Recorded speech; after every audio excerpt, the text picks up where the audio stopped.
দুইটা ক্লাস কি একদিনে নেওয়া সম্ভব?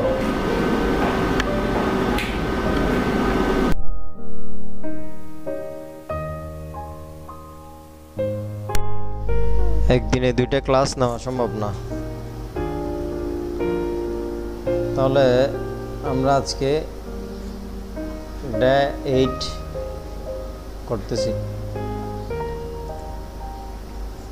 ডে 8 এর মধ্যে home ribbon tab, clipboard command group, cut paste, copy paste, format painter, এগুলো কীভাবে করব। যেমন ধরো যে আমি যে ডকুমেন্টটা এখানে এনেছি এটাকে প্রথমে সিলেক্ট করেছি।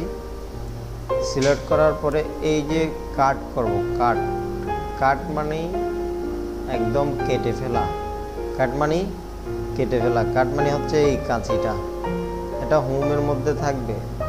এই যে ক্লিপবোর্ড কমান্ড গ্রুপ, এখানে 4টে অপশন আছে। একটা হচ্ছে কাট ফাস্ট, একটা হচ্ছে কপি ফাস্ট, একটা হচ্ছে ফরম্যাট প্রিন্টার। এখন কাট সিলেক্ট করলাম, কাট করে দিলাম, একদম কেটে গেল না। এটা হচ্ছে কাট, এটা কি কাট। এখন ফাস্ট করব। ফাস্ট মানে পুনরায় স্থাপন করব। ফাস্টে ক্লিক করলাম, আবার চলে আসছে। আরও যদি ফাস্টে ক্লিক করি আরও আসবে, আরও ক্লিক করলে আরও আসবে। এভাবে আসতেই থাকবে, এরপরে আমরা আসব কপি ফাস্ট। কপি কীভাবে করব? কপি বলতে এটা সিলেক্ট করলাম, পুরোটাই সিলেক্ট করার পর আমরা কপিতে ক্লিক করব। কপি ফর এটা, কপিতে ক্লিক করব, তারপর ফার্স্টে ক্লিক করব।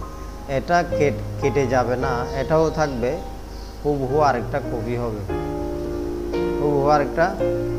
হবে। এই যে কপি হচ্ছে, ওইটাও আছে, কপি হচ্ছে। ক্লিয়ার? কাট ফাস্ট, কপি ফাস্ট, বোঝা গেছে? তারপরে আসি আমরা ইউজ ক্লিপবোর্ড। এই যে আমরা ফরম্যাট প্রিন্টার এবং ক্লিপবোর্ডের সমস্ত অপশন আমরা ইউজ করেছি। এখান থেকে ফরম্যাট প্রিন্টারটা নাও করব। ফরম্যাট প্রিন্টার হচ্ছে এটা,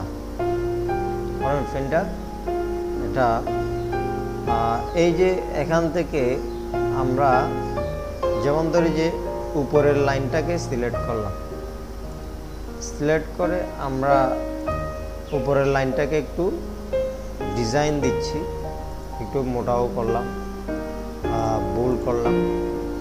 তারপর হচ্ছে আমরা এটা এই যে এভাবে খুব বাঁকা করলাম। এই যে উপরের লাইনটা, এটা যেটা দেখা যাচ্ছে, এটা একটু তোমার একটু হলো না, ডিজাইন হলো না। সেম ডিজাইনটা আমরা যদি পরবর্তী লাইনগুলোতে ব্যবহার করতে চাই, এই যে উপরের ডিজাইনটা পরবর্তী লাইনে যদি আমরা ব্যবহার করতে চাই, তাহলে ফরম্যাট প্রিন্টার ইউজ করে ব্যবহার করা যাবে। ফরম্যাট প্রিন্টার কীভাবে ইউজ করব? ফরম্যাট প্রিন্টার ইউজ করার জন্য যে ফরম্যাটটা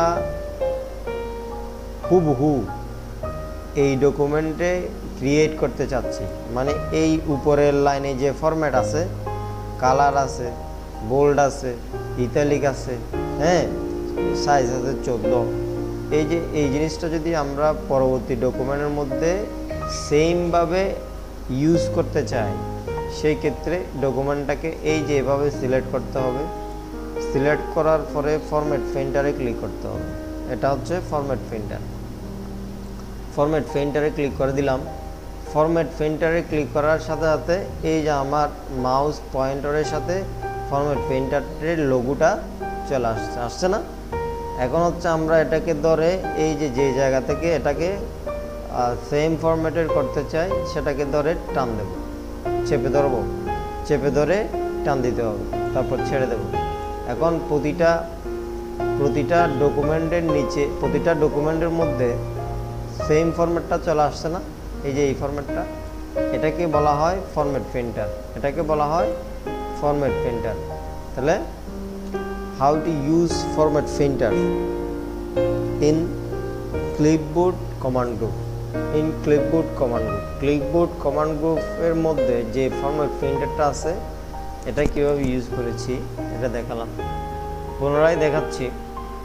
প্রথমে আমি একটা ডকুমেন্ট সিলেক্ট করলাম, ধরো যে ডে8 সিলেক্ট করলাম। ডে8কে আমি একটু বড় করতেছি, মোটা করলাম, বাঁকা করলাম, কালার করলাম, আরও বড় করলাম, তারপরে 17 সাইজ 17 হয়ে গেল। এই ফরম্যাটটা আমি এখান থেকে ইউজ করতে চাচ্ছি। এই ফরম্যাটটাকে আগে সিলেক্ট করতে হবে, সিলেক্ট করার পরে ফরম্যাট প্রিন্টারে ক্লিক করতে হবে। ফরম্যাট প্রিন্টারে ক্লিক করার পর এই যেখানে এটাকে ধরে টান দিতে হবে। তাহলে এই ফরম্যাট আর এই ফরম্যাটের মধ্যে কোনো ডিফারেন্স নেই, same format, same format. Clear? Clear কিনা জোরে বলো, সবাই বলো ক্লিয়ার। ক্লিয়ার না হলে এগেইন দেবো এই জন্য। হ্যাঁ, এরপর আসো আমরা font command group. Font command গ্রুপের মধ্যে font face, size, change case, bold, italic, underline, subscript, superscript, তারপর হচ্ছে টেক্সট ইফেক্ট, এগুলো করব। তাহলে আমরা প্রথমে এই যে ফন্ট, FONT, ফন্ট কমান্ড গ্রুপের কাজ কি? ফন্ট কমান্ড গ্রুপের মধ্যে যেই সমস্ত অপশন দেখা যাচ্ছে যে এখানে, এগুলোর ব্যবহার আমাদেরকে করতে জানতে হবে। যেমন প্রথমে হচ্ছে ফন্ট ফেস। আমি ডকুমেন্টটাকে সিলেক্ট করলাম, সিলেক্ট করে এটা যে ফন্টের লেখা আছে এই ফন্ট থেকে অন্য একটা ফন্ট ইউজ করতে যাচ্ছে, অন্য একটা স্টাইল ইউজ করতে যাচ্ছে, সেক্ষেত্রে এখানে ক্লিক করতে হবে। এখানে ক্লিক করার পর এটা হচ্ছে ফন্ট ফেজের অপশন। এখানে ক্লিক করার পর এই যে এর নিচে এখানে 1 by 1 আমরা চাইলে ইউজ করতে পারবো। এই যে যেগুলো, যেটা আমার পছন্দ, যেটা আমার দরকার, সেটাই ইউজ করতে পারবো। এই যে এটা লেখা এখানে রাখার সাথে সাথে লেখাটা চেঞ্জ হয়ে যাচ্ছে, লেখাটা এটা অন্য একটা ফন্ট ফেস চলে আসছে। সো এটা গেল। এরপর হচ্ছে ফন্ট ফেজের পরে কি ফন্ট সাইজটা সিলেক্ট করার পর এখান থেকে আমরা নির্ণয় করতে পারবো। যেমন এখানে 8 থেকে একবারে 72 পর্যন্ত আছে, ইচ্ছে মতো একটা ইউজ করতে পারবো। ওকে, এটা গেল। এরপর হচ্ছে চেঞ্জ ক্যাচ হচ্ছে এটা। চেঞ্জ ক্যাচের কাজ কি? যেমন আমি এখানে প্রতিটা লাইনের শুরুতে প্রতিটা লাইনের শুরুতে বর্ণগুলো কি আছে? ক্যাপিটাল আছে। তাহলে সেন্টেন্স কেসে ক্লিক করে দিলে ক্যাপিটাল না থাকলেও ক্যাপিটাল হয়ে যাবে। ক্যাপিটাল এখন দেখো, এখন প্রতিটা লাইনের শুরুতে কি ক্যাপিটাল লেটার নাই।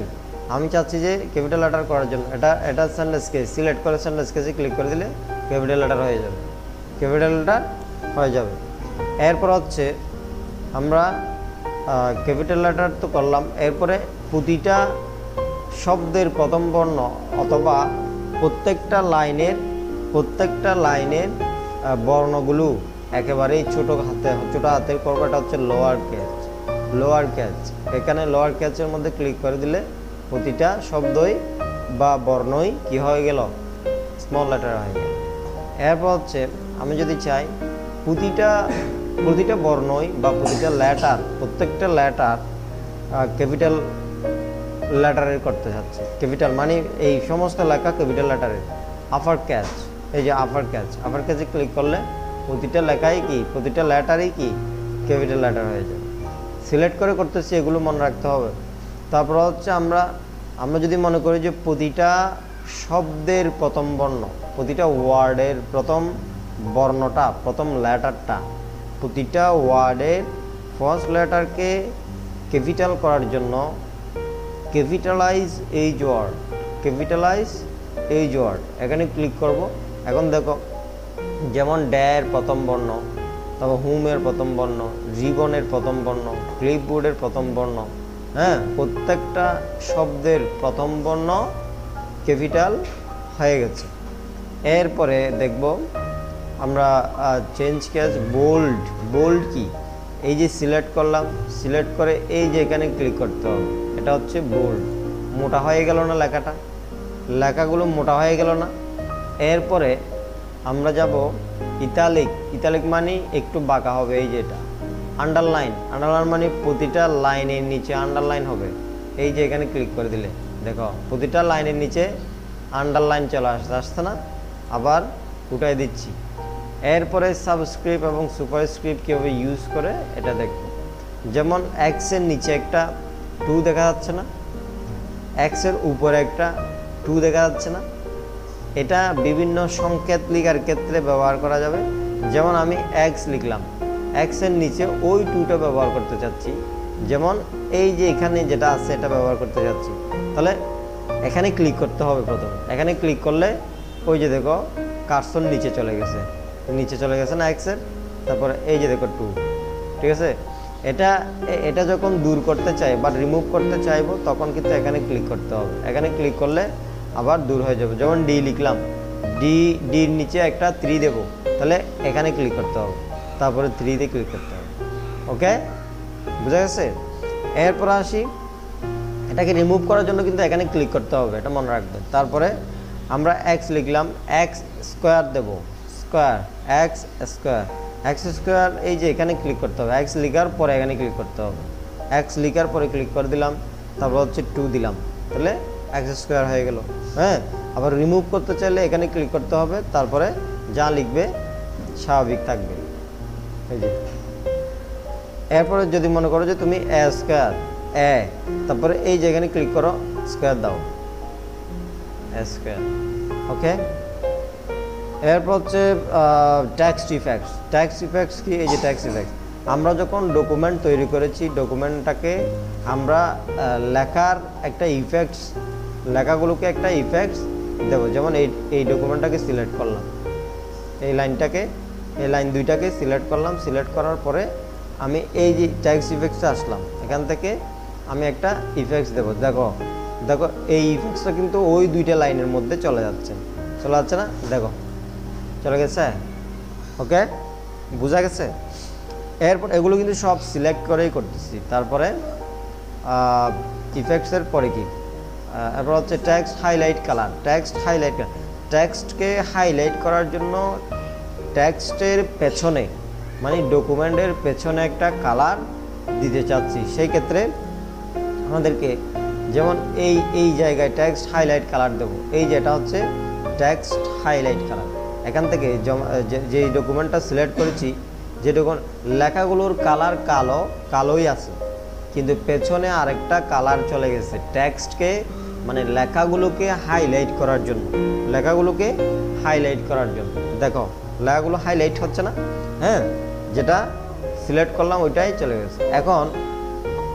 এখন ধরো যে এই জায়গায় এগেন লিখবে, কিন্তু হাইলাইট কালারটা আসতেছে না। হাইলাইট কালারটা আবার যদি দিতে চাও, ফরম্যাট পেইন্টার ইউজ করে দিতে পারবে, ঠিক আছে। এরপরে আসো কালার, এই যে এই কালার মানে লেখাগুলো কালার, কালার মানে হচ্ছে লেখাগুলো এখন আছে কালো, আমি কি কালার দিতে চাই সেই কালারটা এখান থেকে দিতে পারবো। যেমন এক রকম কালার এখানে আছে, আমার ইচ্ছে মতো আমরা কি ব্যবহার করতে পারবো, আমাদের ইচ্ছে মতো ব্যবহার করতে পারবো। এখন লেখা কালার হয়েছে, এটাকে লেখার কালার বলা হয়। আর আরেকটা আছে ক্লিয়ার ফরম্যাট। ক্লিয়ার ফরম্যাট, যেমন আমি ডকুমেন্টটাকে সিলেক্ট করেছি, সিলেক্ট করার পরে এখন আমি অনেক বড় করে ফেললাম, তাহলে এখানে এটা কিন্তু ক্লিয়ার ফরম্যাট না। আমি চাচ্ছি যে ক্লিয়ার ফরম্যাট করার জন্য ডকুমেন্টটা সিলেক্ট করলাম, এই যে দেখো এটা হচ্ছে ক্লিয়ার ফরম্যাটিং, ক্লিয়ার ফরম্যাট। এখানে যখন ক্লিক করে দেবো তখন কিন্তু ক্লিয়ার ফরম্যাটে চলে আসবে, ডকুমেন্টটা ক্লিয়ার ফরম্যাটে চলে আসবে। এই যে আবার দেখাই, এখন বড় আছে না, দেখা যাচ্ছে না ভালোভাবে, নিচে নেমে দেখতে হচ্ছে।